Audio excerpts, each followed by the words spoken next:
Cloud Data y...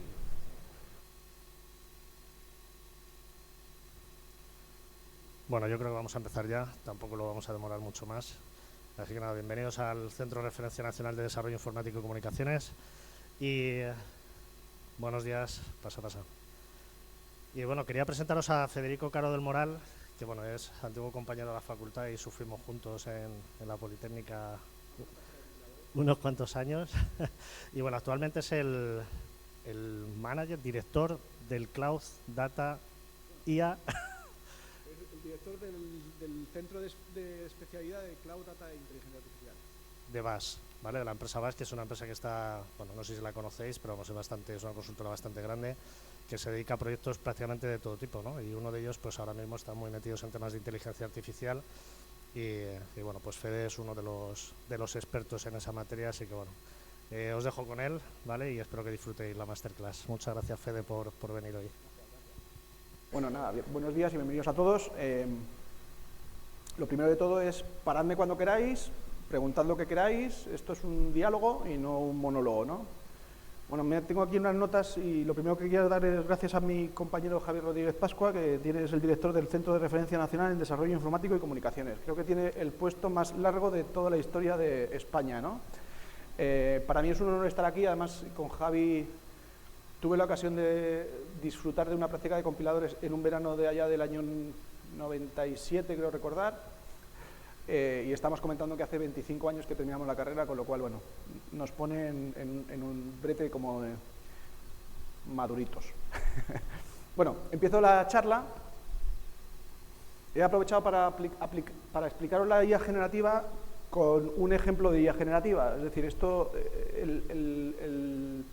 la imagen que veis de fondo es una imagen que he generado yo diciéndole a una plataforma que me genere una imagen de invierno con árboles y con nieve, ¿vale? Y básicamente lo que ha hecho ha sido interpretar mi mensaje y ha creado una imagen simplemente con la descripción de la imagen que yo quería. Este es un ejemplo de las posibilidades que tiene la IA generativa que ahora entraremos después, ¿vale?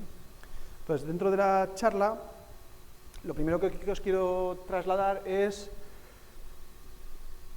Yo en estos 25 años he vivido 3 olas de transformación, fundamentalmente, ¿no? Si las simplifico mucho, son 3 olas de transformación. La primera es la época de las .com. Las .com, si recordáis, allá por el año 99-2000, hubo un hype muy importante con toda la salida de Internet y la eclosión de la adopción de Internet dentro de las empresas y del mundo, y básicamente es donde apareció la primera transformación dentro de nuestro sector, que fue una de las transformaciones más grandes y que, como veis aquí, pues uno de sus principales artífices fue Bill Gates, ¿no?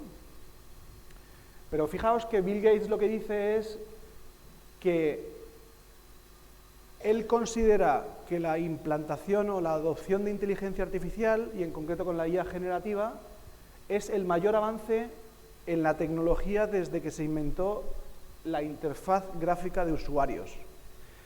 Claro, lo dice Bill Gates, que es un tipo que lleva 30 años siendo uno de los principales referentes del sector, y cuando dice esto no lo dice de manera gratuita, ¿no?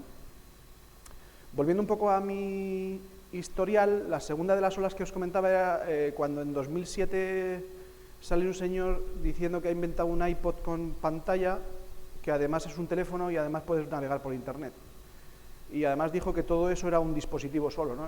Entonces es la salida del iPhone, donde realmente lo que se combina es la telefonía con la conectividad, y donde realmente lo que produjo es que el otro día leía un artículo que había vendido Apple más de 284 millones de dispositivos el año pasado. Con lo cual, básicamente, esa es la segunda ola de transformación que lógicamente, pues, tuvo su repercusión. De hecho, ha cambiado completamente los hábitos de vida, ¿no? Yo os diría que la tercera gran disrupción está empezando ahora. De hecho, el punto de salida, igual que lo fue en el 2007 con Bill Gates, fue el 2023 con la salida de OpenAI, ¿no? Que habéis oído mucho. Y básicamente lo que consistieron es sacar una tecnología que, como veréis, pues es capaz de crear contenido, ¿no? Y os puedo decir que esta ola es la más grande que hay, es decir, esta ola es la más grande y la que mayor impacto va a tener, tanto a nivel de nuestro estilo de vida como la transformación que va a suponer esto a nivel de las compañías, ¿no? Ahora veremos algunos ejemplos de casos de uso de cómo va a transformar esta tecnología las compañías, ¿no? Y luego el segundo gráfico que os traigo es que existe la ley de Moore, pero básicamente este gráfico es que cada vez la tecnología la adoptamos de una manera mucho más rápida. Es decir, como pone ahí en el gráfico, cuando salió la electricidad, desde que se inventó la electricidad, creo que fue Edison, y realmente se aplicó la electricidad a nivel de fábricas y de generación de motores, etcétera, es decir, cuando se adoptó la electricidad de una manera escalable y masiva, pasaron 40 años. En la primera hora que os comentaba, pues realmente desde que se inventaron los microprocesadores, que fue en el año 70-80, hasta que Bill Gates se juntó en un garaje con unos colegas e inventó Windows, etcétera, pasaron 20 años, ¿vale? Sin embargo, si nosotros valoramos el tiempo de adopción entre la IA generativa y realmente su implantación, en el fondo son menos de 3 años. ¿Por qué se produce esto? Pues se produce fundamentalmente porque esto realmente tampoco es así, es un poco marketing, porque si realmente nos vamos, como veremos ahora, el origen de la inteligencia artificial está en estudios que se hicieron en los años 50.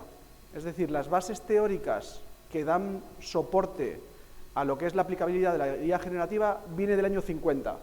Lo que pasa es que se produce una conjugación muy importante, que es la capacidad del proceso actualmente podemos dotarla, que es infinita.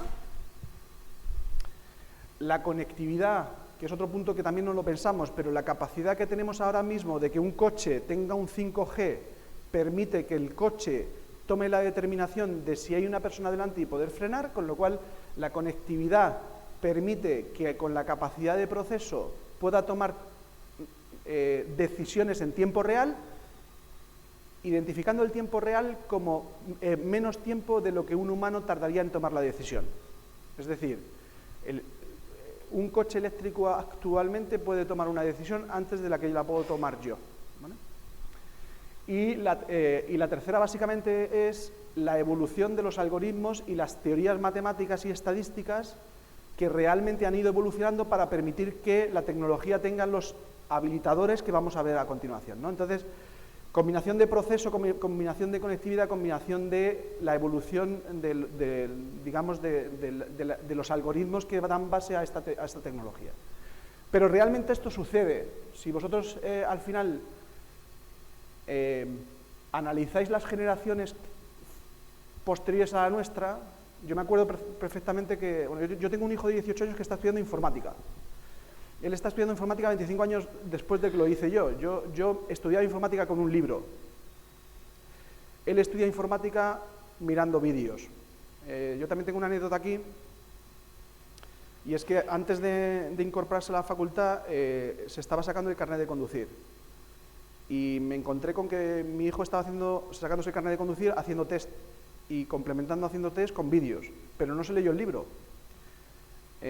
Cuando lo vi le dije, oye, le di un consejo y le dije, mira, yo creo que te tienes que leer el libro y a partir de leerte el libro haz test y ve vídeos. Me hizo caso, pero me dijo, papá, soy el único en mi círculo de 20 personas, de amigos que se están sacando el carnet de conducir, que se ha leído el libro. ¿Qué significa eso? Que la gente que viene ahora tiene muchas capacidades de obtener información en un periodo corto de tiempo que le sirvan para aprender. Y eso es derivado de que la tecnología permite que las adopciones cada vez sean más rápidas. No quiero ser el abuelo cebolleta, no sé si es mejor leerse el libro de la autoescuela o hacer test y ver vídeos. Lo que sí os puedo asegurar es que leyéndote el libro entiendes las bases de las normas de conducción. Haciendo test y vídeos probablemente lo que haces es un enfoque mucho más práctico, ¿no? Pero dicho esto, esto es verdad, y aunque es un poco de marketing es verdad, es decir, cada vez está cambiando el mundo de manera más rápida, ¿vale? Es decir, y saco un ejemplo, Elon Musk inventó el Tesla en el 2017 y ahora la gente va conduciendo un coche que si le das a un botón conduce solo. Y eso ha pasado en 6 años, ¿no? Si vamos un poco al origen de la inteligencia artificial y por traernos un poquito, esto es la parte de inteligencia artificial. También comentaros también otra cosa que entendáis. A ver, la IA generativa es el marketing de la inteligencia artificial. Significa que hemos aprovechado que la IA generativa ha salido, que es, digamos, muy chula, muy evidente, muy tangible, muy palpable, pero realmente no todo lo que puede solucionar en los problemas que tienen las compañías se puede solucionar con IA generativa. Eso es un bluff. O sea, básicamente es el 80% de los casos de uso lo vas a solucionar con IA clásica. Lo que pasa es que lo que está empujando a que haya más adopción en la IA es la IA generativa. Y esto ha pasado históricamente siempre, ¿no? Siempre hay un elemento en la tecnología que hace que la adopción sea más rápida. De hecho, los CEOs ahora mismo en las compañías, no hay un CEO que no le diga a su CTO, quiero aplicar IA generativa en mi negocio. No dice, quiero aplicar la IA en mi negocio. Y lo que no sabe el CEO es que la IA viene desde el año 50. Y que básicamente, si veis un poco la evolución, aparte de esa frase de Light Winter, que es que básicamente desde el año 66 al 97 no ha habido avances significativos por lo que os decía, es decir, las capacidades de cómputo, las capacidades de conectividad no permitían de alguna manera poder avanzar con esos estudios teóricos que se habían desarrollado en el año 66, ¿no? Y entonces la recuperación a ese invierno de la inteligencia artificial se produce en el año 97, donde realmente pues IBM es un player que lo que hace es sacar una tecnología que permite ganar en una partida de ajedrez no sé si fue Kasparov, sí, a Kasparov, una máquina le ganó y bueno, ya sabéis que todo esto fue bastante público, ¿no? Y a partir de ahí, pues bueno, pues han salido la rumba, que si te utiliza mediante algoritmos de inteligencia artificial, pues bueno, en este caso sobre robotización, tareas o actividades básicas de la casa. Yo diría que el 2011 con la incorporación de Siri, con el desarrollo de Watson, empiezan ya a ver las primeras aplicaciones de la tecnología de inteligencia artificial aplicada a una cosa que para mí es muy evidente, que es no hay manera o interfaz mejor de tú comunicarte con un dispositivo que sea la voz. Bueno, hay otra, que es la mente, ¿vale? Con lo cual empezamos a ver posibilidades de la tecnología, que es que yo me pueda relacionar con la tecnología a través de voz. Y luego viene a partir de ahí, bueno, una serie de elementos, como la salida de Alexa, etcétera, y hasta aquí la IA, digamos, tradicional. Y luego viene la IA generativa, que para que entendáis, he traído fundamentalmente dos conceptos. ¿Qué diferencia hay entre la inteligencia artificial y la IA generativa?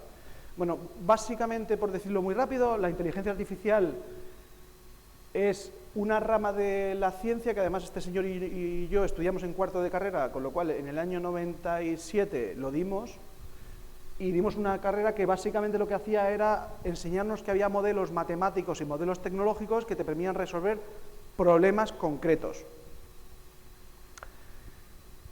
Y dentro de esos problemas concretos, al final, y aquí lo define muy bien, os he traído esto, que es básicamente que es un enfoque en lo que los ordenadores intentan imitar el intelecto y la conducta humana, ¿vale?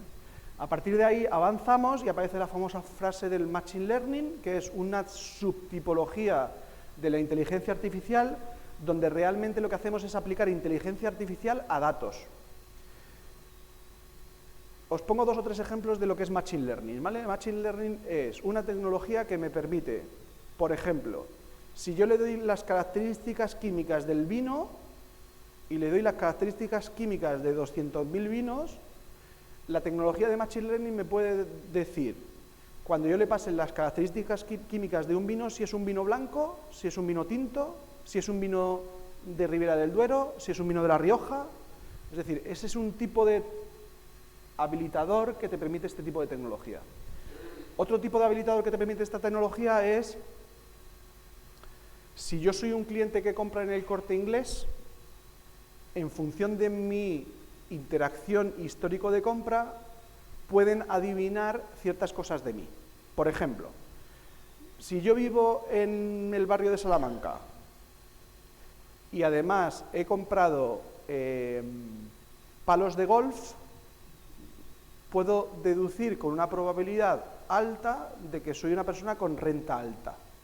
Y por tanto, como os puedo derivar que tengo una persona de renta alta, probablemente esté más influenciado a comprarme el iPhone Pro que un teléfono chino de bajo coste. Bueno, pues todo es esa información de los clientes, de la actividad de los clientes, de lo que navegan los clientes, etcétera, y clusterizarlos en base a una tipología de cliente y en función de esa tipología de cliente poder ofrecerle dentro de mi catálogo de productos aquellos productos que son más sensibles a su compra, es otro ejemplo de clasificación de las capacidades que te da Machine Learning. Y luego está Deep Learning, ¿vale? Que Deep Learning lo que hace es básicamente se mete en el aprendizaje automático, aparece un concepto de redes neuronales que no me voy a meter porque la complejidad técnica, pero sí os voy a mostrar un ejemplo, ¿vale? Entonces, el ejemplo está improvisado y espero que funcione, pero básicamente con Deep Learning lo que puedo hacer es algo así. Me voy a fotos, disculpadme, estas son las fotos, son mis fotos personales, pero yo, por ejemplo, puedo decir, me encargo los fines de semana de vez en cuando de hacer arroz con cosas, no se puede llamar paella, pero bueno, si le digo paella, básicamente lo que hace es que me permite determinar todas las fotos donde yo he hecho una paella en mi casa. Esas son paellas, son mías, pero no son paellas, son arroz con cosas. Y básicamente el Deep Learning lo que hace es que tú le metes mucha información de fotos de paella y hay una persona que lo que hace es decir que es una paella, es una paella, es una paella, es una paella. Entonces lo que hace la tecnología es básicamente darse cuenta de que cuando ve una cosa redonda, que tiene cosas más amarillas, que tiene una cosa que se parece a una gamba y tal y no sé qué, al final él mismo cuando ya la he entrenado y ha cogido muchas informaciones de una base de datos con muchas paellas, puede aprender que esto todo es una paella, ¿vale?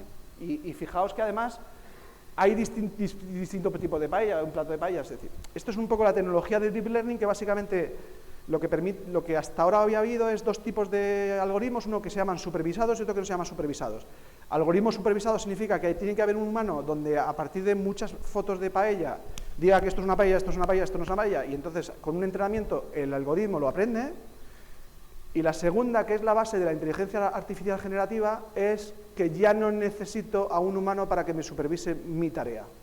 Sí que hay una previa, pero en estas IAs generativas son algoritmos que son una subbase del Deep Learning que permiten, de alguna manera, tener algoritmos no supervisados. Y al tener algoritmos que no son supervisados, lo que hacen él es que se supervisa a sí mismo. Con lo cual, él lo que hace es generar casos, de alguna manera, y él determina si esos casos tienen una salida coherente o no tienen una salida coherente. Con lo cual, lo que va haciendo normalmente el algoritmo es ir probando con alternativas y él mismo la va cualificando y cuando va teniendo resultados altos, te lo muestra, ¿no? Entonces, esa digamos que es la evolución de la tecnología, ¿no?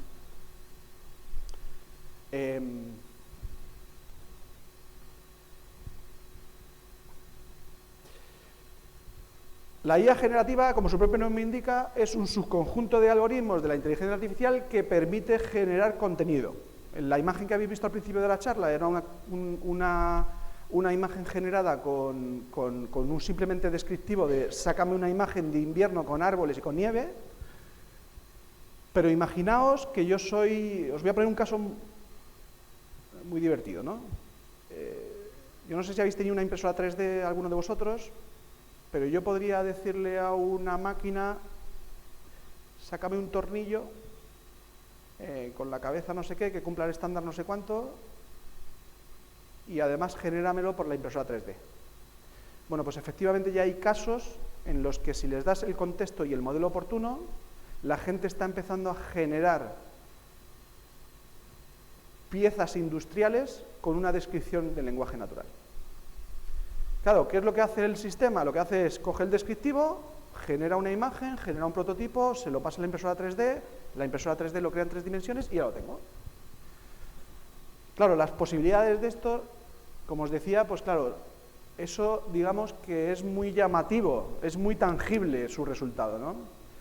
Es verdad que no es tan tangible, ni tan bonito, ni tan marketingiano como que yo sepa tus hábitos de consumo y por tanto te ofrezca el producto que a mí me interesa.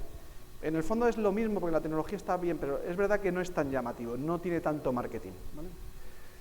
Esta gráfica lo que os pretende decir básicamente es la cantidad de modelos que tiene ahora mismo la IA generativa. Básicamente el tamaño de la pelota lo que dice es el número de parámetros que necesita, es decir, el número de parámetros que necesita para poder definir un modelo, pero básicamente lo que tienen en común todos ellos es, y esto es lo que tenéis que entender básicamente que es, los modelos de IA generativa necesitan muchísimos datos.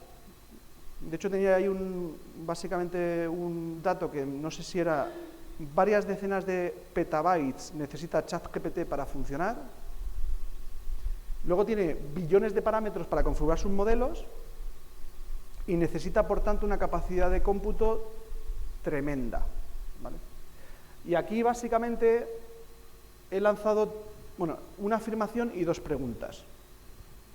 ChatGPT es el modelo de OpenAI sobre el que nosotros estamos apoyándonos para sacar, digamos, alguna información, ¿vale? El coste de cómputo de ChatGPT diario es de $700.000 al día. Y la pregunta es, ¿cuántas compañías en el mundo se pueden permitir gastarse $700.000 al día? Y la respuesta, tristemente, es muy pocas. De hecho, a la segunda pregunta es, o la tercera pregunta en este caso es, ¿los mecanismos de inteligencia artificial generativa son igualitarios? Y la respuesta claramente es no. La tecnología, tristemente, cada vez hay más distancia entre las grandes compañías tecnológicas que tienen una inversión y unas ganancias muy altas con las compañías que no se pueden permitir ser creadoras de esa tecnología. Y eso produce básicamente una desigualdad tremenda que hace que básicamente el mundo esté dirigida por menos de 30 compañías. Y claro, si me pongo en temas éticos, como veis luego, etcétera, pues de alguna manera esto es un problema, no es, o sea, te quiero decir, esto es un question mark o es una interrogación de ¿esto es justo? ¿Es igualitario? ¿Puede estar sesgado? Y la respuesta es sí. De hecho, os voy a traer un dato aquí reciente que es el New York Times ha demandado a OpenAI porque estaba cogiendo su información sin permiso. Con lo cual, al final, hay un problema ético, que es, para que estos modelos funcionen necesito información de calidad como el New York Times, pero es que se han buscado las castañas para llegar a coger información del New York Times sin contar con el New York Times, ¿vale? Otro dato que también os traigo aquí, no sé si conocéis vosotros un portal que se llama Stack Overflow. El portal de Stack Overflow es un portal que usábamos nosotros, iba a decir de pequeños, pero básicamente es cuando tú estabas programando y te encontrabas con una duda y una excepción que no controlabas y no la entendías y tal, ya no te ibas al libro como en el año 93. Te ibas normalmente a Stack Overflow, hacías una pregunta, te respondía y básicamente te daba una pista de si a alguien le había pasado algo, seguramente te daba algo de información para resolver el problema. Bueno, pues con la tecnología de ChatGPT, Stack Overflow ha bajado las visitas en un 28%. Y además, curiosamente, bajan exponencialmente cuando hay fechas de exámenes. Es decir, hay picos en febrero, en junio y en septiembre. Entonces, ¿por qué? Porque Stack Overflow es el libro de la autoescuela.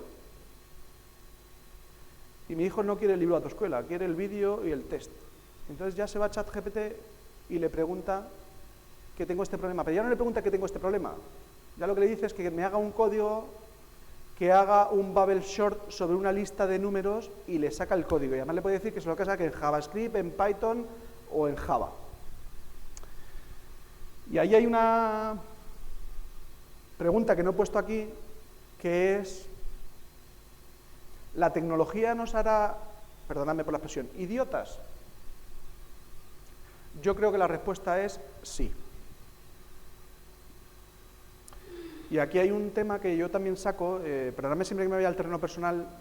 Hay un vídeo que me encanta de un señor americano que viene a decir básicamente que tiempos difíciles generan hombres fuertes, tiempos débiles generan personas débiles. Mi hijo es una persona débil. porque utilizan mecanismos para no esforzarse. Es más difícil leerse el libro de la escuela y aprenderse la normativa que irse al vídeo.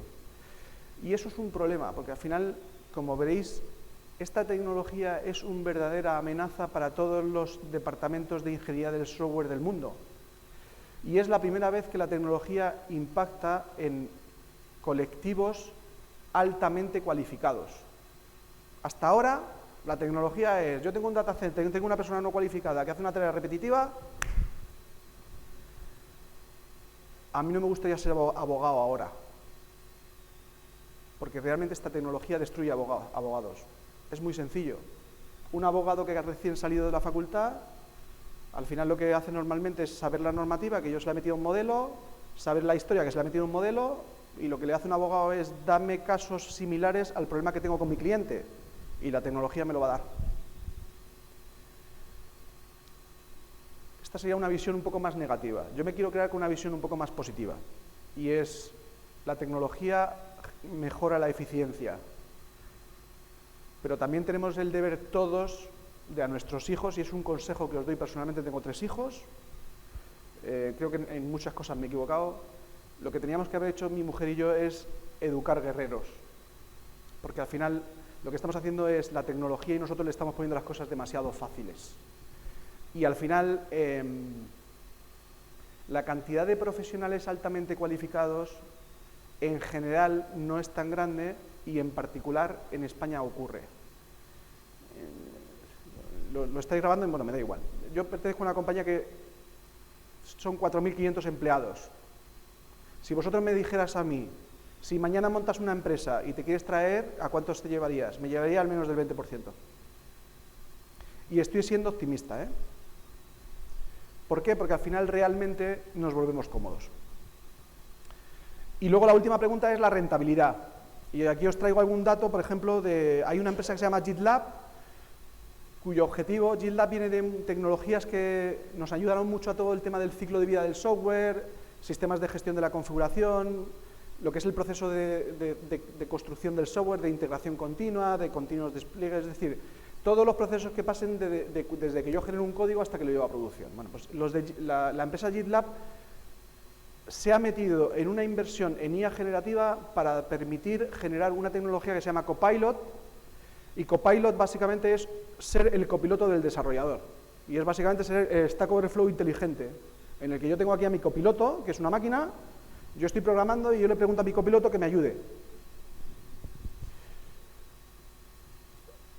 GitLab ha invertido bastantes miles de millones de euros en sacar esa tecnología. El problema ahora mismo que se encuentra GitLab es cómo lo hago rentable. Es decir, ¿hasta cuánto yo estoy dispuesto a pagar por una tecnología que se gasta $700.000 al día? Y la respuesta es muy sencilla. La única solución es que lo use todo el mundo. La única manera que tiene de sobrevivir OpenAI es la cantidad de dinero que le paga Microsoft y que al final consigan que todo el mundo la use. Desde el punto de vista funcional, la IA generativa es muy sencilla. Es decir, tú al final tienes un modelo que, como os he dicho, fundamentalmente es muchísima cantidad de información, muchísima cantidad de proceso, modelos algorítmicos muy complicados con muchos millones de parámetros, con una capacidad de cómputo que solo se pueden permitir las 30 empresas más ricas del mundo digitales, donde realmente yo le pongo un prompt, y un prompt es en lenguaje natural una frase, y sobre esa frase genera contenido, ¿no? En el ejemplo de mi imagen, yo lo he hecho sobre una tecnología que no es ChatGPT, pero bueno, una tecnología similar. Le he dicho que me haga una foto de un invierno con nieve y con árboles, y me ha generado de alguna manera esa foto, ¿no? Esto sería un poco desde el punto de vista funcional cómo funciona, pero aquí hay un problema de la IA generativa, ¿vale? O sea, el de la izquierda es un chiste que me mandaron en Navidad, y básicamente lo que dice ahí es: cuando le pides a la inteligencia artificial que te haga una imagen con la Virgen María, San José y el niño en un burrito, y te pone el niño en un burrito, pero en un burrito mexicano. O cuando te dicen, este de aquí es un caso real reciente que ha dicho, genérame una imagen de un salmón en el río. Pero claro, ha generado el filete de salmón en el río. La IA generativa tiene dos problemas. Uno es el efecto cuñado y otro es el efecto que necesita mucha información de contexto para que la entienda. El efecto cuñado es, si no sabe la información, te la va a decir. Por ejemplo, yo le puse que me dijera todo lo que sabía de Federico Caro del Moral en VAS. Y me dijo que había terminado la carrera en el año 97. Yo la acabé en el año 99. Que había trabajado 5 años en Telefónica. Yo no he trabajado en Telefónica en mi vida. Que era una de las 25 personas más relevantes en tecnología en España, de lo cual no es verdad, según la revista no sé qué, Computing. Todo era mentira. Es lo que te dice un cuñado pelota. Entonces, si realmente no lo sabe, se lo inventa. Coge la información y se la inventa. Pero si no le das el contexto, pues entiende que un burrito es un burrito mexicano, y si no le das contexto, le dices que el salmón es un lomo de salmón. Y lógicamente eso necesita o mayor entrenamiento o que le des el contexto. Es decir, aquí habría que haberle dicho, dame un salmón como un pez que esté navegando en el río, porque si no, no sabe interpretar la diferencia entre un lomo de salmón y un salmón. Aquí un resumen, ¿no?, en el que lo que van a hacer las compañías es básicamente generar modelos fundacionales que permitan aplicarse en una matriz de conocimiento global. Es decir, os pongo un ejemplo. Microsoft está sacando su nueva versión de Azure, donde todos los productos de Azure tienen IA generativa. Y tiene una serie de modelos que tú va a poner a disposición tuya. Os pongo un ejemplo que vi hace 2 semanas con Microsoft. Yo no sé si conocéis vosotros Power BI, ¿os suena? Power BI es una tecnología de Microsoft que permite hacer dashboard, cuadros de mando, ¿vale? Bueno, la demo consistía en que el consultor de Microsoft dijo, sobre una base de datos que había construido previamente de ventas, le dijo a Power BI, hazme un informe de las ventas agrupadas por trimestre y región y sácame los principales insights, y ponía entre paréntesis que los voy a compartir con mi jefe. Y entonces básicamente lo que hacía era sacarle el dashboard de la información distribuida por trimestres, por regiones, y además le sacaba una serie de inputs en los que decía, las ventas en Sudáfrica han aumentado un 69%, lo cual está un 25% por encima de la media global. Esa es la capacidad que tiene la tecnología, y eso es lo que van a hacer las 30 empresas más ricas del mundo, que es poner la tecnología a vuestra disposición. Luego, habrá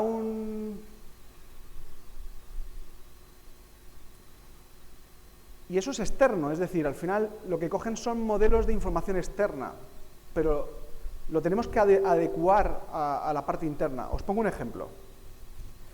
Yo le puedo decir a la IA generativa que me saque un algoritmo en Python que llame a Booking, a la API de Booking, y me saque y que me tenga en cuenta en el filtrado el destino, la fecha en la que voy a entrar, la fecha en la que voy a salir y el número de habitaciones. Y te lo va a generar. El problema es cuando nosotros tengamos la necesidad de decirle, genérame una transacción en Bankinter que coja la tabla de cuentas y la mezcle con la tabla de hipotecas y hagas no sé qué esta lógica de negocio. Entonces, esa parte de los modelos internos significa que yo voy a necesitar adaptar esos modelos fundacionales a mi realidad. Otro ejemplo que os puedo decir es, mi consultora es una consultora que se dedica a vender tecnología. Nosotros hacemos ofertas para nuestros clientes. Nosotros estamos haciendo un modelo interno donde realmente lo que estamos haciendo es que las ofertas, en vez de hacerlas manuales, le paso todas las ofertas que ha hecho VAS en los últimos 23 años y le digo, dame una oferta para Mafre en DRPA. Y lo que me hace es me devuelve una oferta con un esqueleto con básicamente el resumen de todas las ofertas de Mafre que he presentado con RPA. Esos modelos internos son los que me permiten de alguna manera sacar información y eficientar mi proceso de una manera interna. Y para eso necesito los datos internos de mi compañía. ¿Vale?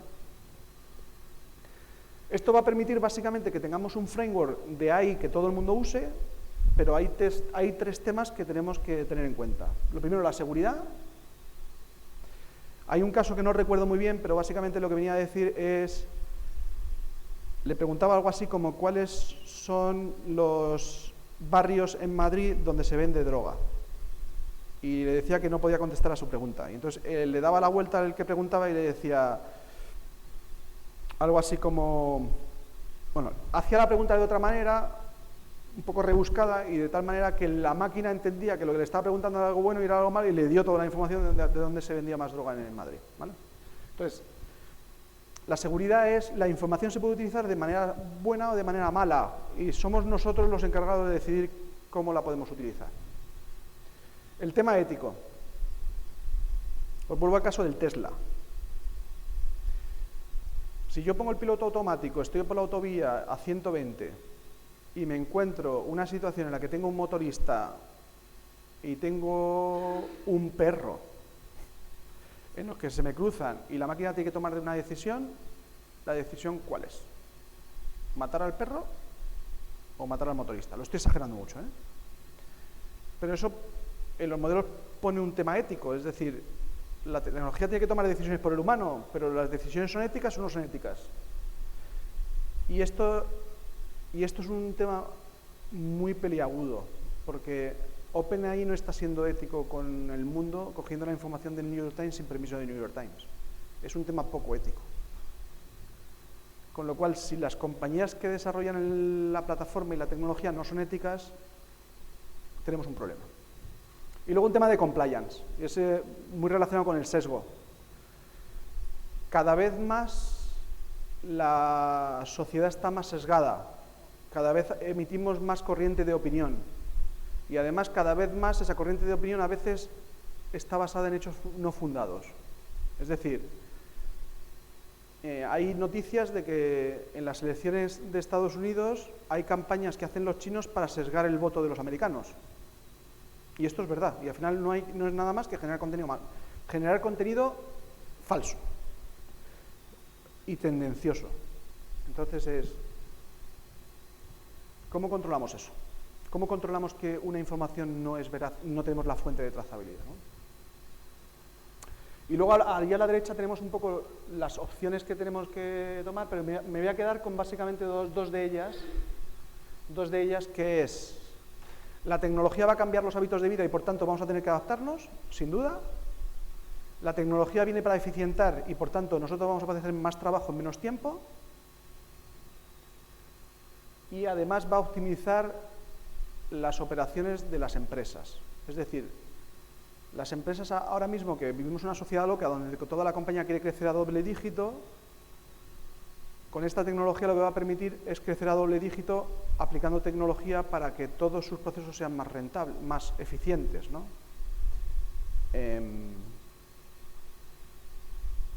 Y la cuestión, Marc, es: ¿va a impactar al empleo?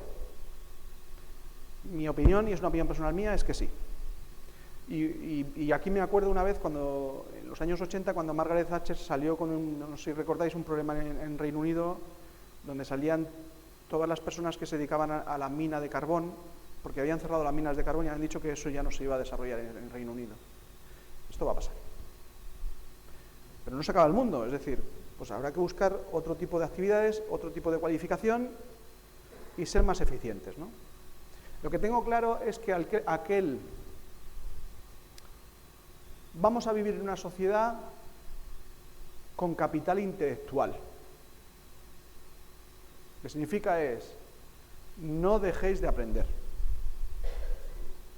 Aquella persona que esté continuamente aprendiendo, el otro día me salía un meme de Saramago que decía: la vejez empieza cuando ya no estás inquieto por aprender más cosas, ¿no?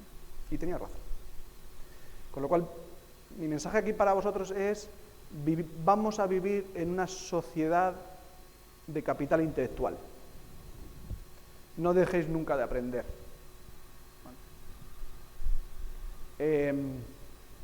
Y temas más básicos. Bueno, esto es básicamente el tiempo que ha tardado las compañías americanas en coger 1 millón de usuarios. Netflix tardó 3 años y medio. Airbnb 2 años y medio. OpenAI tardó 5 días. Ahora mismo somos, si no recuerdo mal, 800 millones de personas en el mundo. 185 millones de personas en el mundo han usado OpenAI.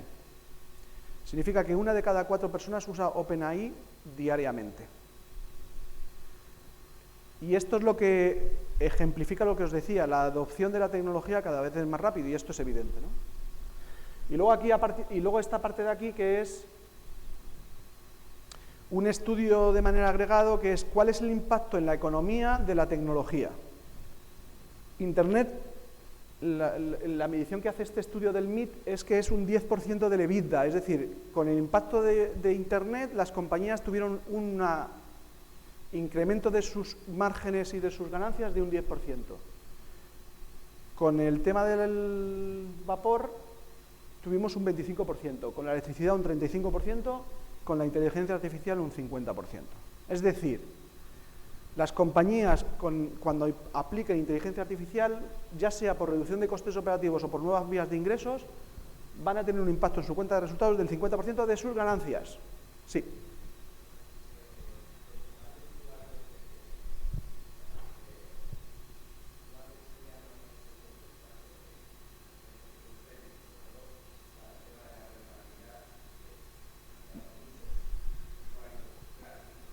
Sí, te doy algunos datos, ¿vale?, para responder a tu pregunta. La valoración de ChatGPT es la tercera empresa que no está no cotizada, es decir, no está metida en bolsa, es la tercera empresa de mayor valor mundial, vale 85.000 millones de dólares, su valoración.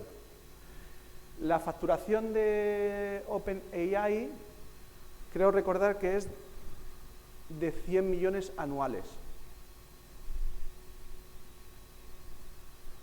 Si le cuesta 1 millón al día, no es rentable. La pregunta es, ¿cuándo lo va a ser? Pronto. Y básicamente es cuando Microsoft saque su nueva versión de plataforma y utilice la tecnología de OpenAI y lo utilicen las empresas dentro de 3 años, OpenAI es rentable. Por eso vale 87.000 millones, por eso está valorado en 87.000 millones de dólares.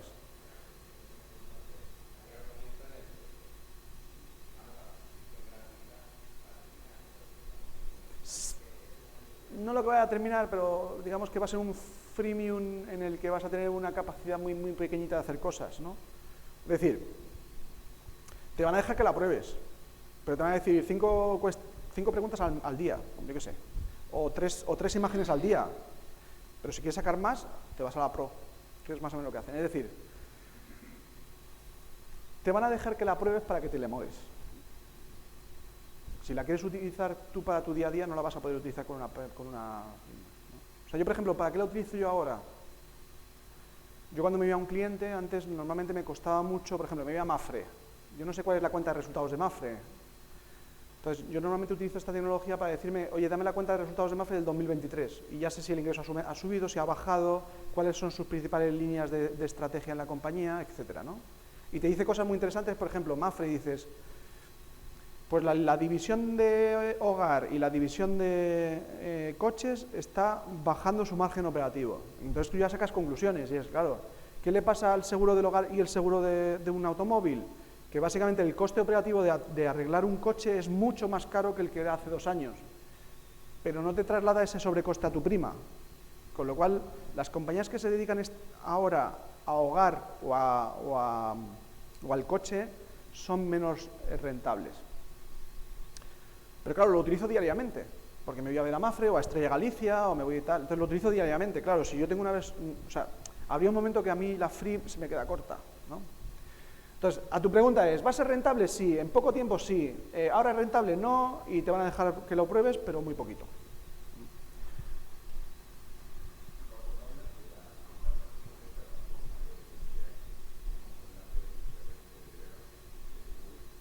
Sí.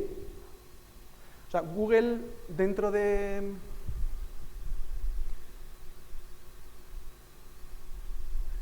esta parte de aquí, ¿vale? No recuerdo cuál es el de Google, pero igual que hay GPT-4, que es el de OpenAI, Llama es el de Meta.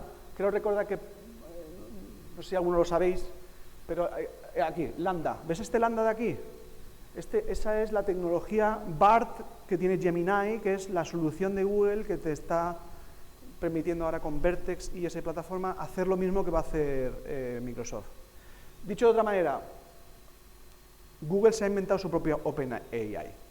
De hecho, los primeros resultados de Lambda con relación a GPT-4 son mejores los de Lambda que los de GPT-4. También es curioso, la historia de todo esto es que los ingenieros de Google sacaron un paper que fue la base de todos los modelos que se llaman LLM, Large Language Models, pero no fueron ellos los capaces de implantarlo los primeros. De hecho, OpenAI lo hizo antes. Y yo tengo una teoría. Mi teoría es que si Google hubiera desarrollado su tecnología de manera demasiado rápida, impacta en el negocio que más ingreso le da. Google, el 99% de su ingreso es publicidad que está derivada de su buscador. Con esta tecnología el buscador de Google se ha quedado completamente obsoleto. Entonces, ahora curiosamente hay una guerra por sacarlo el primero. De hecho, Gemini lo saca un 26 de diciembre. Un 26 de diciembre. Previamente había hecho el primer intento, le había salido mal, la demo no falló una pregunta que le hicieron y bajó la acción un 10%. O sea, que básicamente lo que hay ahora mismo es una guerra tremenda por ser los primeros y porque la gente utilice tu tecnología el primero. De hecho, es tan curioso, por daros un dato, Microsoft este año no ha subido los salarios a sus empleados, porque todo el dinero que tenía lo ha gastado en inversiones en IA generativa. También, si yo fuera empleado de Microsoft, me esperaría porque voy a ganar mucho dinero en los próximos 3 años, ¿no? Pero fijaos el punto. Una empresa como Microsoft, que es la primera empresa de valor bursátil, con la cantidad de dinero que ha ganado este año, no le ha subido ni un solo euro, a sus empleados. Porque todo el dinero que ha podido lo ha invertido en IA generativa. He contestado tu pregunta ya, ¿no?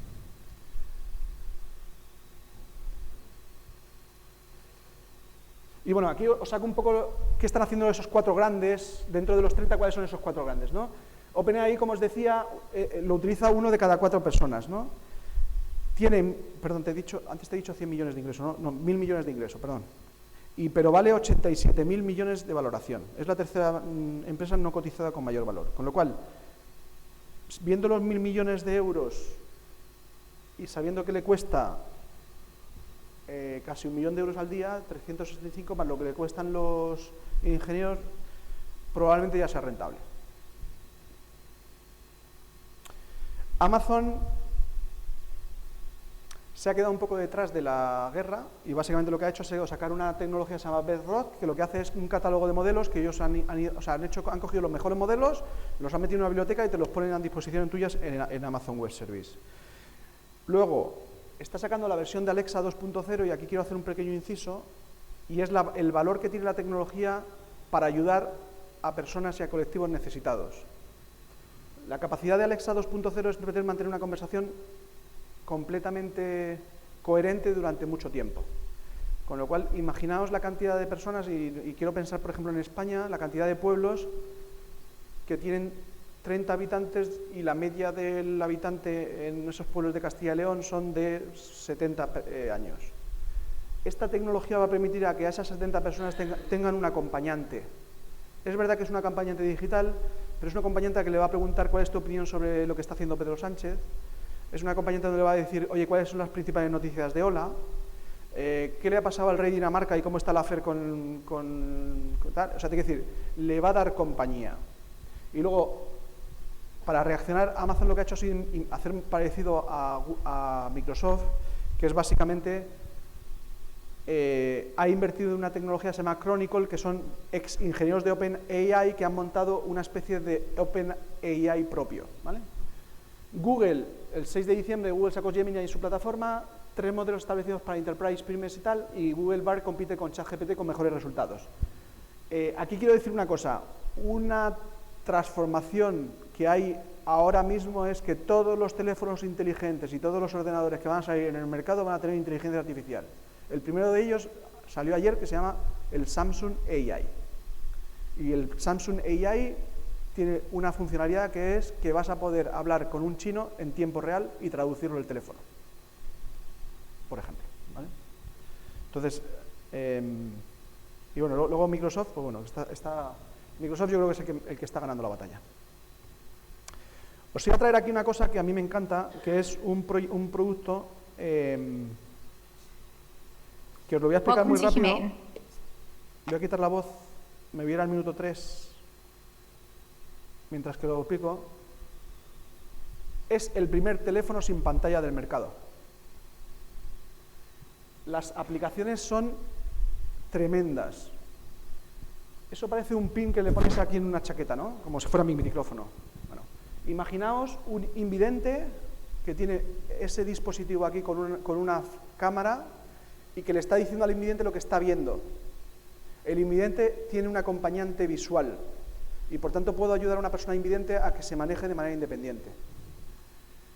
Como veis, la pantalla ya no hay pantalla, es tu mano y básicamente lo que hace interactúa el dispositivo con tu mano, ¿vale? Este dispositivo, cosas que puede hacer es, puede traducir en tiempo real una conversación entre dos personas de distintos idiomas. Esta tecnología te permite hacerle una foto a una berenjena y decirte el número de calorías que vas a ingestar. Esta tecnología te permite preguntarle cuál es el mejor bar al que me puedo tomar un café en la zona en la que estoy.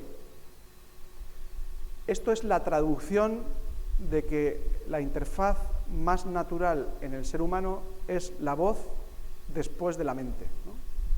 Bueno, este dispositivo sale al mercado este año y yo creo que va a arrasar. Pero desde luego también otro mensaje y es: no perdáis en vista la capacidad que tiene la tecnología de ayudar a colectivos necesitados.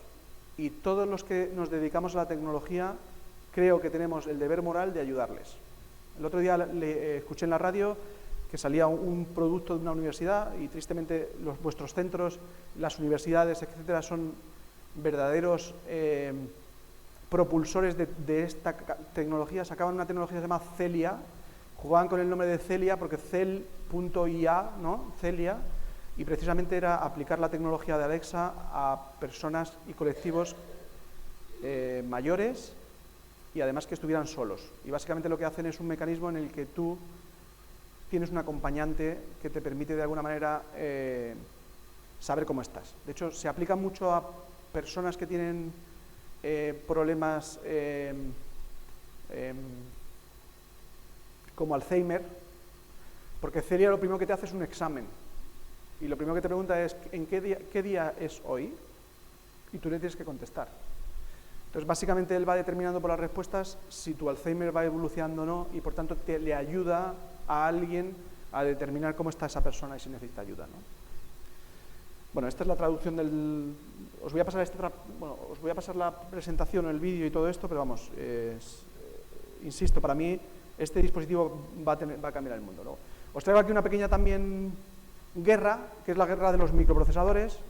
No sé si conocéis, pero sabéis que la tecnología de microprocesadores normalmente se suele llamar CPU. Bueno, lo que han hecho ha sido utilizar la tecnología que se utilizaban para las tarjetas gráficas, que se llaman GPU, que tienen muchísima más capacidad de cómputo para los modelos de inteligencia artificial, ¿no? Sabéis que el principal líder de tarjetas gráficas, o por lo menos cuando es Nvidia. Bueno, pues Nvidia ha dicho que, bueno, como tenía la GPU y pasaba por allí y además le viene bien a la inteligencia artificial, pues mira, que he crecido un 208% en mi acción este año porque me voy a hinchar a vender procesadores.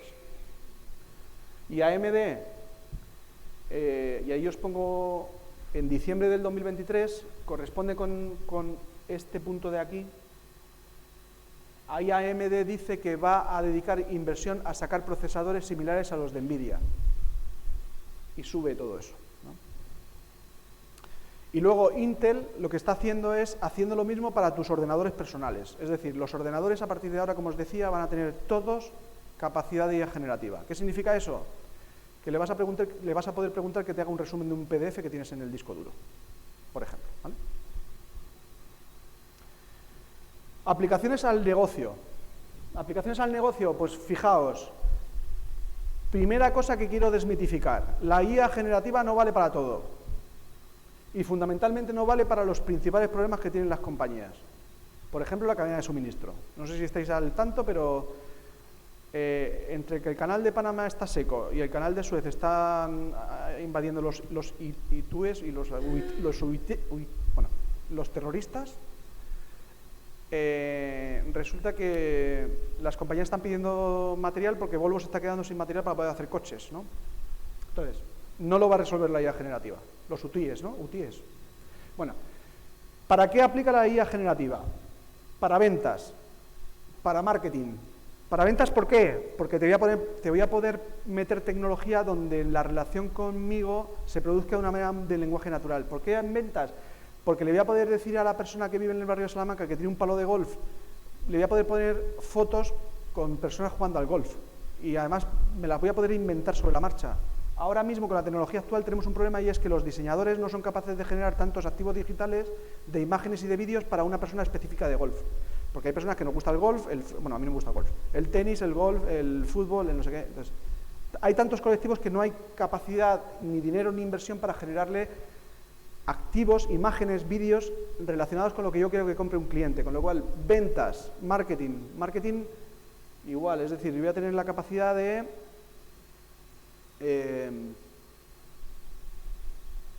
bueno, ahora os enseño un ejemplo de marketing. Software engineering. Lo que os acabo de decir, es decir, GitLab va a sacar un producto que se llama Duo, que lo voy a poner al lado y me va a hacer código conmigo. Con lo cual, hay una previsión que es la media de un software engineer en el mundo vale $100.000. La previsión de lo que valen el sueldo de los software engineering de media en el mercado bajará a la mitad en el año 2030.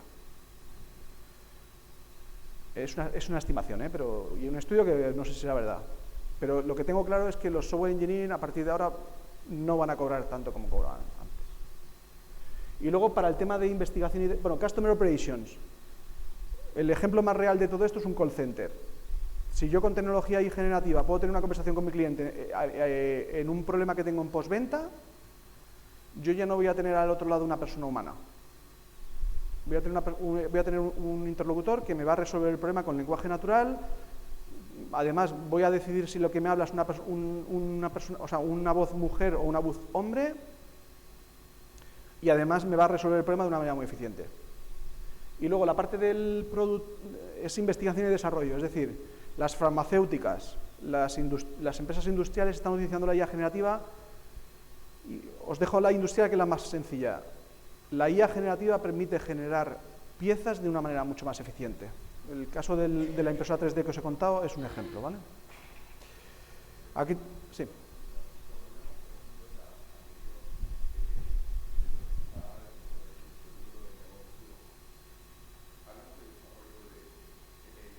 Sí.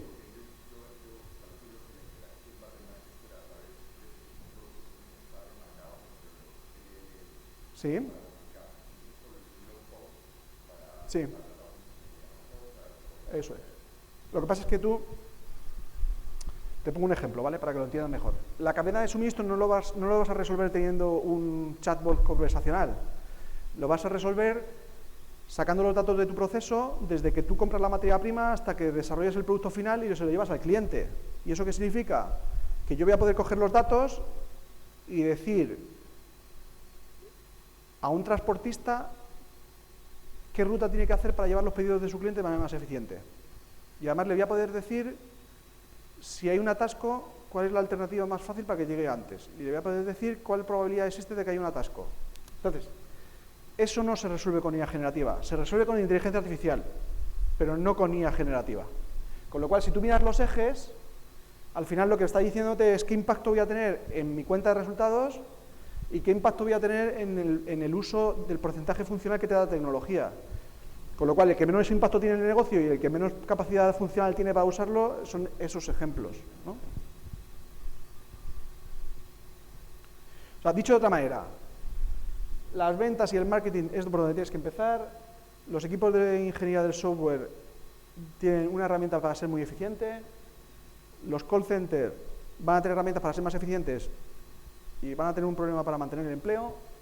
Y la investigación y el desarrollo va a eficientarlo y a darle nuevas capacidades. Ese es un poco el resumen. Aquí os dejo unos ejemplos de que al final cuáles son los inputs y las salidas, pero bueno, podéis ver que a partir de texto puedo generar audio, a partir de texto puedo generar interfaces, a partir de texto puedo generar vídeo, a partir de imagen puedo generar texto, o sea, las combinaciones son tremendas, ¿no? Y os traigo aquí un ejemplo de un vídeo.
tengo capacidad infinita de generar contenidos de una manera muy eficiente. Puedo generar contenidos con una eficiencia, prácticamente una persona puede hacer lo que hacía antes con 5. Antes todo eso a la mano, ahora ya genero contenidos al vuelo, los modifico, los altero, los genero, o sea, es tremendo, ¿no? Entonces, uno de los casos de uso es, tengo una capacidad de producción de activos digitales mayor, con lo cual puedo trasladarle a mi cliente un lenguaje, un copy, un mensaje mucho más dirigido a él y una experiencia visual mucho más parecida a él, ¿no? El que le guste. Dos ejemplos reales de empresas españolas, ¿vale? Las dos son de retail, Mango y Zalando. Mango ha desarrollado un prototipo, y esto yo conozco mucho a Inditex y lo hace lo mismo, y es, aunque os parezca mentira, la generación de nuevos vestidos del año que viene lo hace un creativo usando el histórico de los últimos 30 años. Bueno, pues han desarrollado un modelo donde tú le metes todos los modelos que ha desarrollado Mango en la historia, y lo que va haciendo el diseñador es preguntándole que quiere un modelo de estilo sevillano con ciertos lunares que tengan volandas, y se lo chuta. Lo están utilizando fundamentalmente para eficientar el diseño de las campañas futuras en moda. Y luego Zalando, que es una empresa alemana, que también lo está haciendo Inditex, por cierto, está utilizando inteligencia artificial, en este caso no generativa, está utilizando inteligencia artificial para ser capaz de determinar la talla que te compras. Por ejemplo, no sé si conocéis, pero Inditex tiene un 40% de la tasa de devolución de los pedidos en Internet. En la tienda es del 15%. ¿Os podéis imaginar la cantidad de dinero que gasta Inditex haciendo logística inversa? Es decir, de cada 10 prendas que se compran por Internet, el cliente devuelve 4. Y devuelve 4 fundamentalmente porque se produce un efecto un poco de abuso, que es, no sé si me... Bueno, hay 3 tipos de abuso, ¿vale? Está el que me han contado casos en Inditex, que es el que el sábado en pandemia quería hacer la Fashion Week en su casa y se cogió 50 prendas, se hicieron la Fashion Week, se quedaron con 2 prendas y las otras 48 las devolvieron. Y otros que realmente dicen, bueno, he comido muchos polvorones en Navidad, no sé si mi talla es la M o la L, me cojo la M y la L y devuelvo a que no me vale, ¿vale? Un 40% tal, lo que han hecho ha sido coger todos los datos del cliente, todos los datos de su histórico de compra, todos los datos del patronaje. O sea, Inditex tiene un montón de fábricas o sea, una camisa no tiene por qué tener el mismo patronaje, con lo cual ha cogido toda esa información, la han metido en una base de datos, le han aplicado inteligencia artificial y han reducido un 3% las devoluciones. El 3% de tener que mandar una furgoneta a tu casa, coger tu prenda, volverla a llevar a la tienda más cercana, es mucho dinero. Y ya termino. Un ejemplo de GitLab, de la ayuda de los software engineers. For us, it's the possibility to help everyone be more productive and more efficient, no matter their work. Secure software faster together. Introducing GitLab Duo, your pair programming assistant, and more. For developers, GitLab Duo helps increase productivity and efficiency using generative AI that suggests code as development happens, predicting and completing lines of code. Bueno, básicamente es que vas a generar código diciéndole lo que quieres y vas a decir, además, dime en este código que está mal porque me está dando fallos. Básicamente es lo que va a estar haciendo GitLab. Voy a pasar rápido. Regulación versus competitividad. En Europa hemos sacado la regulación y no tenemos empresas que se dediquen a la IA generativa. En algo teníamos que ser líderes en Europa. Y es en ponerlo más complicado para la gente que quiere innovar. Pero ya sabemos, ¿no? Europa y Estados Unidos son completamente distintos. Con lo cual hay una discusión de regulación versus competitividad. En Europa hemos sido líderes en regulatorio. Y luego ya aspectos a considerar, la rentabilidad, como os decía, la exclusión, ¿no? La exclusión de que todas las compañías ricas pueden hacerle, normativa versus competencia que hemos comentado, la ética. El otro día había un anuncio de impacto en Financial Services de que hay un comité en España, en el gobierno, que está viendo cómo la IA generativa puede impactar a el sistema financiero, porque la tecnología te puede permitir, básicamente, y pongo un ejemplo, que salga Pedro Sánchez sin ser Pedro Sánchez diciendo un mensaje y ponerlo en una red, y eso impactar en el valor de la acción de una compañía. Y luego de aquí me quedo, que son noticias del último momento, me quedo solamente con una, que es la de arriba a la derecha. Esa señora es la directora de Accenture en el mundo. Y lo que dice esa señora, con la que estoy de acuerdo, es La IA va a tener problemas para adoptarse porque las compañías no están preparadas fundamentalmente por dos cosas. Una, porque no tienen perfiles cualificados tanto desde el punto de vista de negocio y de tecnología para poder adoptarla, y eso es cuestión de tiempo.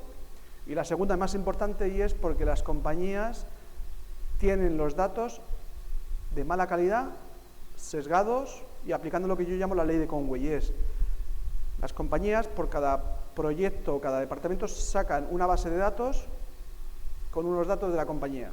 Para que os hagáis una idea, el Corte Inglés tenía 87 bases de datos donde había datos de cliente.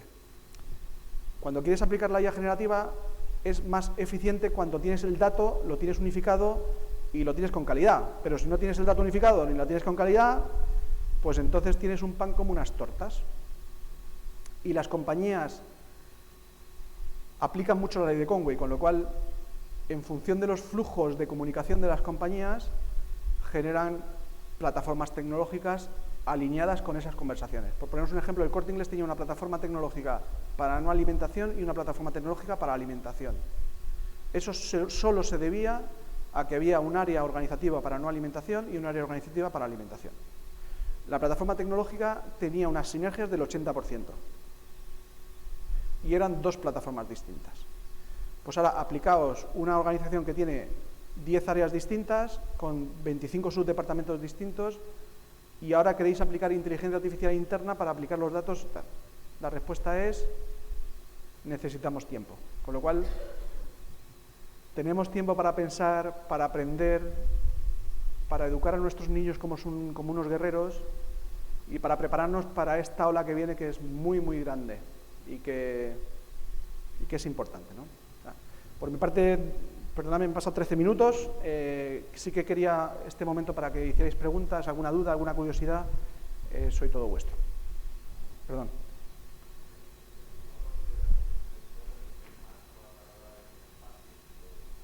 La que más va a tardar. Vale. Menos mal que traía esta slide. Aquí es un código de colores y la implantación de la tecnología por casos de uso, ¿vale? Si te fijas en el segundo dato de la columna, te diría que está entre el sector público y social, la construcción, el tema de las empresas que se dedican a manufacturing y las empresas que se dedican a servicios profesionales y administrativos. Pero ahí tienes todo.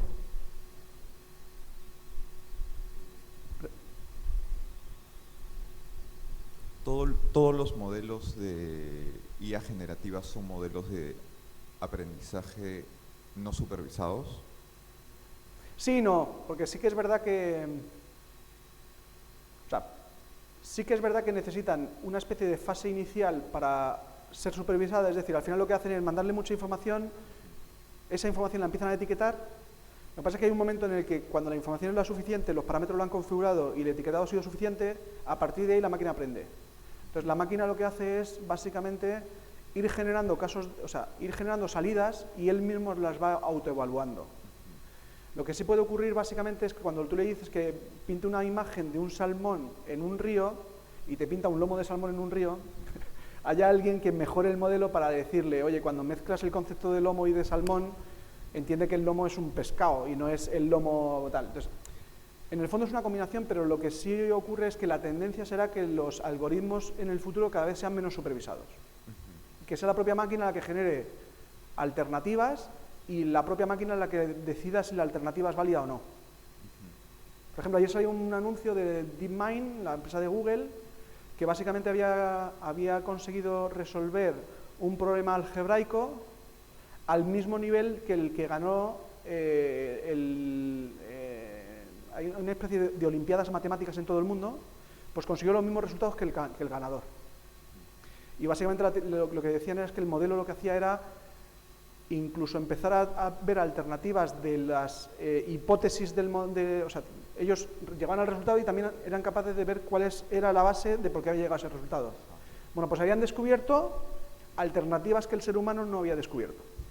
Y todo eso se basa en que la máquina es capaz de generar muchos casos de uso y muchas hipótesis y valorarlas, ¿no? Con lo cual la respuesta es sí pero no y cada vez menos. Y una cosa más, esto se podrá compartir esta presentación Sí. que está súper interesante. Sí. Gracias. Te lo agradezco mucho el feedback. Te agradezco mucho el feedback. De hecho, os pasaré se lo pasaré a Javier, no sé qué mecanismo tiene, pero os pasaré mis datos de contacto.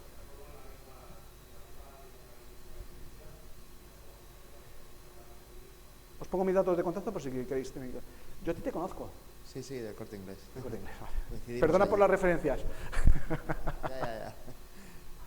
Yo quería preguntar si GitLab Duo, has comentado GitLab Duo, ¿es una evolución de Copilot? Sí.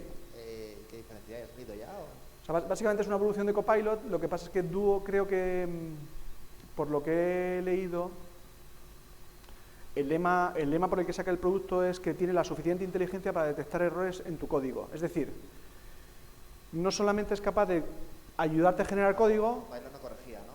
Creo. Copilot yo creo que no corregía. Entonces, lo que es una evolución de Copilot para que tú le pases un código y le digas, dime que está mal. Vale. ¿Y Vamos. ¿Ha salido ya? Están en ello. Es muy interesante lo de Duo, ¿eh? Hola, buenas. Pues yo te quería preguntar, por lo que acabas de comentar, si, por ejemplo, una inteligencia artificial sería capaz de hacer el trabajo de un matemático, de dar un teorema o publicar un artículo o algo así, y luego en relación a esto, pues si va a suponer un poco que se dirían trabajo, o sea, qué trabajos van a perder condiciones laborales. Por ejemplo, lo que has comentado de los ingenieros de software, van a perder, por ejemplo, salario porque usan la IA y su trabajo es considerado más fácil. Que no sé si va a haber una división de trabajos entre quienes se dedican a implementar la IA y quienes utilizan la IA y van a Sí. perder. Entiendo tu pregunta. A ver, con respecto a los ingenieros del software,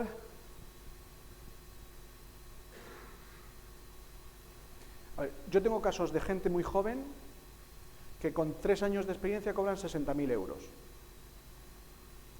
Esto en mi época no pasaba. Lo que va a hacer es corregir el mercado, es decir, al final el mercado de la ingeniería y de la tecnología está sobreinflacionado. Hay gente muy joven cobrando mucho dinero. Y no por nada, sino entonces lo que hace la tecnología es la primera vez que sale una tecnología que no solamente ataca al perfil no cualificado, sino que ataca al perfil cualificado.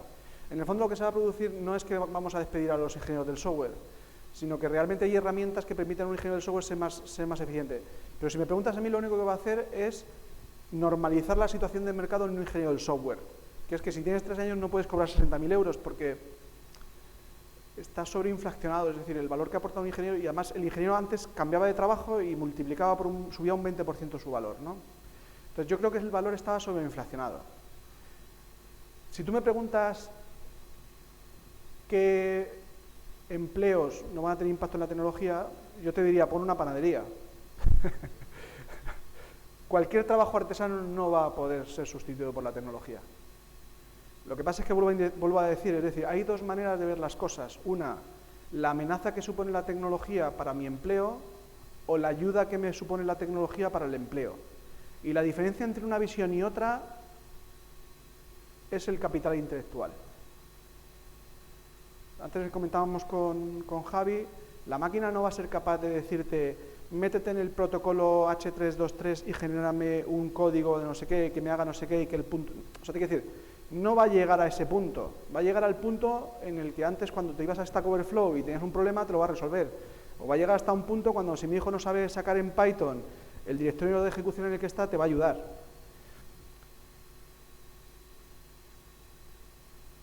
Pero los ingenieros de desarrollo mediocres van a tener un problema, porque van a cobrar menos. Eso sí va a pasar.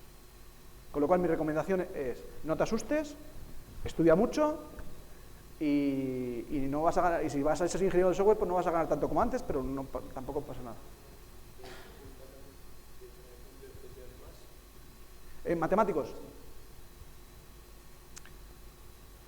Mira, yo tengo un hijo de 18 años, le he recomendado que estudie ciencia e ingeniería del dato. Va a ser una de las profesiones más demandadas en el mercado en los próximos 10 años. ¿Por qué? Porque es la base de esta tecnología. Entonces la pregunta es, estudia matemáticas, sí. Bueno, eran dos preguntas. Bueno, mi padre era tornero. ¿Era? Es decir, tornero. Tornero. Era una profesión muy práctica. Era necesario que supiera física, haber estudiado la carrera de física. Eso yo creo que a mis padres no le hacía débil, tener una mentalidad más práctica, no todo lo contrario, mucho más resiliente a muchas cosas en ese sentido. Luego, por otro lado, a ver, yo vengo del sector del contact center y, bueno, decías que más o menos esto estaba buscando un poco, no la sustitución, ¿no?, de lo que era un teleoperador a una máquina virtual, bueno, a una máquina de inteligencia artificial. Y la cuestión está en que en el contact center sí sé que se utiliza, por ejemplo, mucho machine learning, pero más que nada para sacar un plusvalor pues, a los trabajadores, ¿no? Controlar sus horas de descanso, hacer análisis de las llamadas para ver si se acoplan a un estándar ISO o no, bueno, amenazarte con despidos, etc. Bueno, todas estas cosas que puede Sí, porque al final, utilizar las cosas ¿cómo malas. te llamas? David. Porque David, al final, un call center, lo que le hace ganar dinero al propietario del call center es la eficiencia de sus operadores. Claro. Igual que en todas las empresas, igual que mi padre, Entonces, al final, era la eficiencia de un tornero, eso está claro. Pero la cuestión está en que no se plantea una sustitución de un teleoperador por una máquina, incluso por un chat, que ahora los hay muchos, los chats que se ponen en las páginas web para hacer las consultas, por una cuestión de humanidad, de un trato humano y cercano. Es como si la humanidad fuera un bien que hay que comercializar también con él, ¿no? Y cuando tú planteabas esos dispositivos, ¿no?, que hace compañía a la gente, es como transformar, ¿no?, esa humanidad, ese calor humano, esa sociabilidad que tienen los seres humanos intrínseca por ser seres sociales, en un producto como que se compra, se vende y se pone. Vamos, yo ahí no lo sé hasta qué punto eso va a tener... Tu pregunta es, ¿hasta récord, cuándo la tecnología va a deshumanizar a la sociedad? No deshumanizar, porque al fin y al cabo sigue siendo un producto humano, es decir, en ese sentido no creo que lo vaya a deshumanizar, pero que pueda competir un aparatito que haga compañía con un compañero tomándose un chatito de vino en el bar, no creo. No va a poder competir. No creo. De hecho, el otro día hacían esa pregunta, tuve la ocasión de salir en la radio, en Radio Nacional de España, me hacían esa pregunta y yo le decía que yo era un fiel positivista de lo que está sucediendo, es decir, ¿la IA generativa puede escribir un libro? Sí. ¿Va a tener alma ese libro? No. No va a tener alma, porque cuando tú eres un escritor, puedes utilizar un montón de recursos literarios que una máquina no va a ser capaz de utilizar. Lo que pasa es que, David, mis hijos están más deshumanizados de lo que nuestra generación estaba. O sea, yo tengo que ver a mi hijo jugando con su amigo que se viene a casa y están en 2 ordenadores jugando a Fortnite y cada uno hablando en una máquina. Y ya le digo, ¿pero por qué no habláis? ¿Y por qué no jugáis? ¿Y por qué no...? Y claro, al final...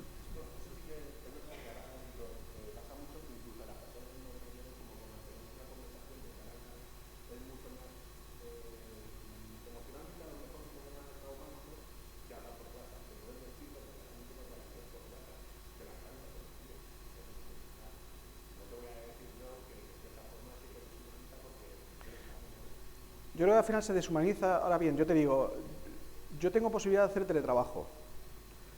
En mi compañía somos 1.500 personas en España.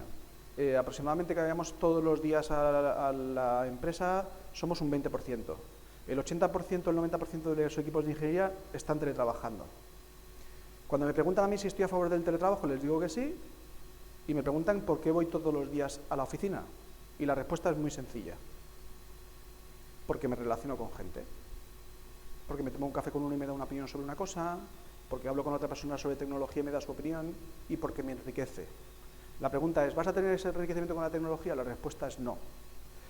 Y la respuesta que yo te diría es, igual que te decía lo de los hijos, es, creo que hemos perdido humanidad, pero estará en la responsabilidad de todos hacer que la sociedad no se deshumanice. Bueno, tenemos otra...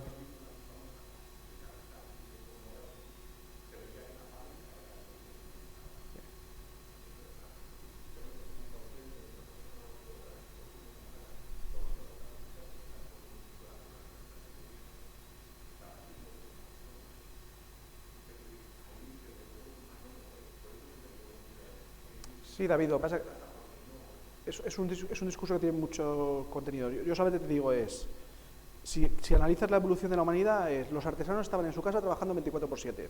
Se cambió el modelo por ir a una fábrica donde verdaderamente hacías tareas repetitivas, pero estabas en un entorno de 7×5. Cobrabas tu sueldo, tenías tiempo libre, conciliación familiar y personal. Esto va evolucionando, no sé si a mejor o peor, pero la responsabilidad de no deshumanizar está en las personas y no en las máquinas. Tenemos otra pregunta por aquí detrás. Le voy a pasar el micro, porque si no se nos va a hacer muy tarde. Yo te tengo que dejar. Gracias, Javi. El tiempo que tú quieras, estás en Venga, tu casa. yo estoy aquí. Te dejo aquí a Marta de todas formas, lo que necesites. ¿Vale? Gracias, Javier. Buenos días. Hola. Bueno, pues yo tengo una pregunta Venga. y una duda porque, bueno, tengo la verdad bastante temor ante esta situación de la inteligencia artificial y cómo ha evolucionado todo y tal. Por ejemplo, en mi caso, o bueno, caso de muchas personas conocidas y tal, yo me he dedicado al área administrativa, contabilidad, de hecho, y bueno, pues estoy ahora en proceso de reciclaje. Me considero una ignorante informática, estoy empezando a aprender, sea a nivel de usuario, pero bueno, algunas cosillas sé. Y estoy de hecho aquí, haciendo un curso. ¿Qué pasa? Que me pongo a pensar, ¿no? Si yo me pongo a trabajar en contabilidad nuevamente, con 47 años, etcétera, ¿qué pasará si la inteligencia artificial y todas estas tecnologías tan nuevas, las empresas, ¿no?, las empiezan a aplicar? Obviamente los puestos de trabajo van a escasear. ¿Qué consejo darías tú a las personas, bueno, en mi caso, en este caso, bueno, el sector, como has dicho, los sectores más o menos donde menos impacto van a tener, uno de ellos es administrativo, creo yo que lo has comentado allí. ¿Qué consejo darías tú de, por ejemplo, en qué te puedes formar? Por ejemplo, yo soy una ignorante informática y digo, y si yo me pongo a aprender a programar, obviamente, yo tengo este lema, ¿no? El querer es poder, obviamente, ¿no? Soy reacia a la informática, pero lógicamente cuando la necesidad aprieta, pues tienes que ir a por ello. Eso es lo primero. Luego, tengo curiosidad de aprender el famoso ChatGPT, porque me han contado que se puede hablar en inglés. Sí. Y mi talón de Aquiles es el inglés. También me han contado que es Alexa. Entonces, no sé si tú recomendarías, que creo que sí, a las personas que, bueno, empezaríamos a usarlo o a conocerlo, y qué tan complicado es para una persona ignorante informática, como es el caso mío, y que, bueno, hay mucha gente, obviamente. A ver, el primer consejo es nunca dejes de aprender. Sí, eso ya lo tengo claro. Mi segundo es hazlo con determinación y coraje. O sea, el límite te lo pones tú. O sea, yo veo a mucha gente que las personas somos muchas veces que vemos que ponemos la venda antes de la herida. Entonces al final mi objetivo es, imagínate, bueno, y va el tercer consejo, fórmate, y dices tú, mira, ya yo te diría, fórmate en un tema de datos. Por ejemplo, empieza con una informática básica y vete al mundo del dato y de ahí la inteligencia artificial. Y tú me dirás, joder, Fede me está diciendo que hago un journey de 3 cursos con cada vez más complejidad y cada vez... Sí, es un tema que te va a costar mucho tiempo y te va a costar mucho esfuerzo. No lo pierdas. La gente, lo que pasa es que me encuentro muchas veces que cuando más lejos está el objetivo y más te cuesta llegar a ese objetivo, la gente se va cayendo por el camino. Y no te caigas por el camino. O sea, yo personalmente dedico entre 10 y 15 horas a formarme todas las semanas. Y de esas 10 o 15 horas a formarme todas las semanas, más del 80% es el fin de semana. Y me obliga a levantarme a las 7 de la mañana para no tener que dejar de ver a mis hijos jugando al fútbol. Pero hay mucha gente realmente que no lo está haciendo, que llega un momento en el que llega la comodidad, no tiene la necesidad, y entonces al final es verdad que no hacer nada te impacta en tu empleabilidad y te impacta en tu evolución y en tu desarrollo. Entonces mi respuesta es, en ChatGPT, anímate, es muy fácil, pide ayuda, busca vídeos, es tan sencillo como hacer una pregunta y que te responda. Incluso hay una parte que te recomendaré, te voy a dar mi contacto y me lo pasas y te doy 3 o 4 recomendaciones, pero si pones bart.google.com, mira, te lo voy a poner. No sé si tenéis prisa al resto, pero mira, como la pregunta es muy interesante, Yo te iba a decir lo que vas a tardar en usarlo, ¿vale? Entonces, sí, pero... Bueno, no eres una ignorante, no tienes conocimientos de ello, pero básicamente es... Tú vas a esta dirección que es bart.google.com y yo le voy a preguntar cuáles son las noticias más importantes... Ay, perdón. Bueno, lo voy a decir, mira. Sin escribir. ¿Cuáles son las noticias más importantes en España? Le voy a quitar lo de sin escribir, que se me ha colado.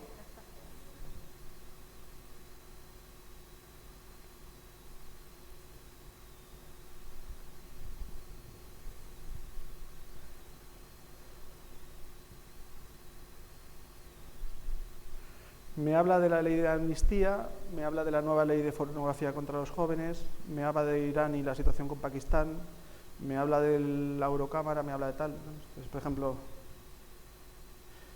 dame los resultados de la cuenta... No, perdón. Dame la cuenta de resultados de Mapfre en el 2023.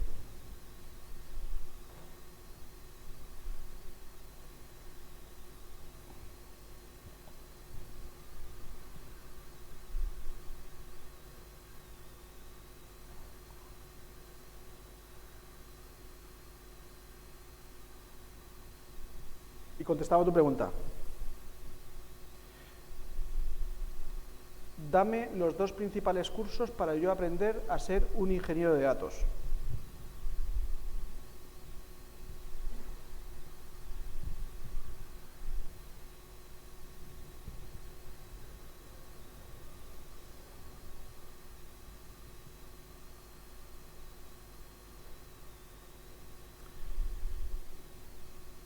O sea, ya luego le puedes poner el nivel, le puedes decir, oye, pues estoy buscando tal, pero básicamente al final te va a dar mucha información que te va a ayudar, ¿no? Y noticias, de informes, o sea, es como el nuevo Google, no sé cómo decirte. Si usas Google todos los días, esto es más fácil. Entonces, al final, ¿cómo te llamabas? Ángeles. Angélica. Angélica, no vais a perder el trabajo en la contabilidad, no es una amenaza, o sea, te quiero decir, probablemente en España lo que va a ocurrir es que vas a tener muchas más herramientas para ser una contable más eficiente.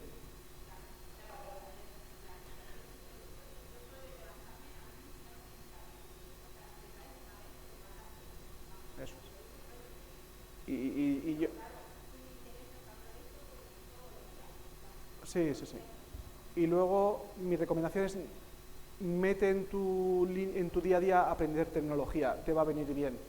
A entender la tecnología, tal. Luego ya puedes hacer, en función de ya tus niveles, pues puedes meterte en más detalle o menos detalle. Pero es verdad que un centro como esto es un tesoro para vosotros. Y luego la última recomendación, que yo eres de mi quinta, Angélica, lo que la gente no tiene es coraje y determinación. No tiene actitud con C. Hay mucha gente que tiene mucha aptitud con C, pero no hay tanta con actitud con C. La recomendación que te dieron tus padres según te he dicho de te caes y te puedes levantar es la mejor que te pueden hacer. No hay tantas personas con actitud. Si tú tienes actitud y tienes ganas de aprender y tienes ganas de hacer tu tal, al final te vas a diferenciar en el mercado y te va a ir bien. Nunca dejes de aprender, hazlo con actitud y también te diría no perdamos los valores. Integridad, respeto... que también hay veces que se pierden en este entorno tan empresarial, ¿no? Y la manera. Sí. Yo tengo una consulta, comentabas antes por lo de la foto.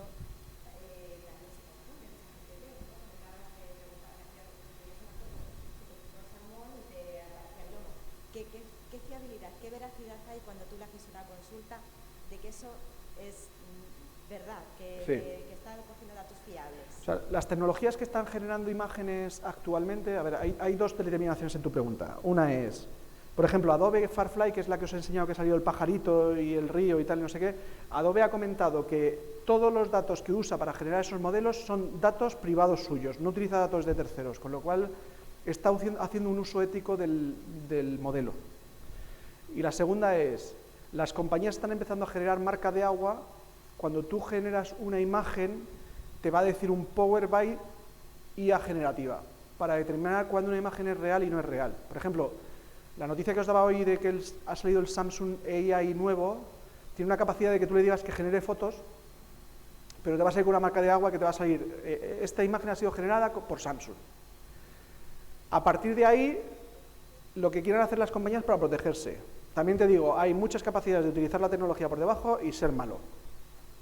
Con lo cual, ahora mismo te diría que tienes que triangular, en el sentido de, cuando veas una noticia no te la creas. O vete a fuentes, yo lo que suelo hacer es irme a fuentes, El Mundo, El País, ABC, Financial Times, porque sé que ahí al menos, bueno, puede estar más o menos sesgado, pero sé que realmente tiene un sello de identidad. No, puede haber sesgo. ¿Por qué sabes que son verdad? No, puede haber sesgo, puede haber sesgo. De hecho, está el efecto cuñado, ¿eh? Bart, le pregunté por mi carrera profesional y me mintió. Con lo cual puede haber sesgo.